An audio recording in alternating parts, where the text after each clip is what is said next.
വളരെ പ്രധാനപ്പെട്ട ഒരു കാര്യമാണ് ഞാനിപ്പോ പറയാൻ പോകുന്നത്.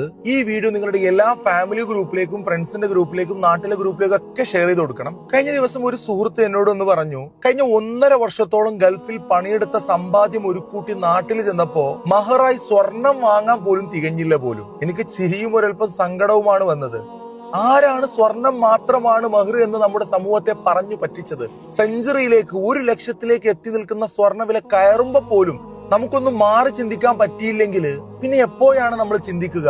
വെള്ളി കൊണ്ടുള്ള ആഭരണങ്ങളും മഹറാക്കൽ പ്രത്യേകം സുന്നത്തുണ്ട്. അള്ളാഹുവിന്റെ ഹബീബ് പറയുന്നുണ്ട്, തസവ്വജ് വലൗ ബിഖാതമിൻ മിൻ ഹദീദ്, ഇരുമ്പിനാലുള്ള ഒരു മോതിരം കൊണ്ടെങ്കിലും നീ വിവാഹം കഴിക്കുക എന്നും റെക്കോർഡുകൾ തിരുത്തി സ്വർണ്ണവില മുന്നോട്ട് കുതിക്കുമ്പോ സാധാരണക്കാരായ ആളുകൾ മഹർ കൊടുക്കുന്നതിലും പുതുപെണ്ണിന് സ്വർണം കൊടുക്കുന്നതും ആലോചിച്ച് സങ്കടപ്പെട്ടിരിക്കുകയാണ്.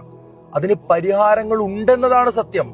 സ്വർണം എന്നതിൽ നിന്ന് നമ്മൾ മാറി ചിന്തിച്ചു തുടങ്ങണം. കാരണം എപ്പോഴും ഇതിലൊക്കെ ബുദ്ധിമുട്ടുന്നത് ഇടത്തരം കുടുംബങ്ങളാണ്. പണമുള്ളവൻ വെള്ളി മഹർ കൊടുത്താൽ അതിനെപ്പറ്റി ആഡംബരം ഒഴിവാക്കി നല്ല കല്യാണം എന്ന അഭിപ്രായം പറയുന്ന അതേ ആളുകൾ തന്നെ ഇടത്തരം കുടുംബങ്ങൾ വെള്ളി കൊടുത്താല് സ്വർണം പോലും കൊടുക്കാൻ കഴിയാത്തവൻ കെട്ടാൻ നടക്കുന്നു എന്ന് പറഞ്ഞു പരിഹസിക്കും. നമ്മളൊക്കെ താഴെ നിന്ന് മാറി ചിന്തിച്ചു തുടങ്ങണം.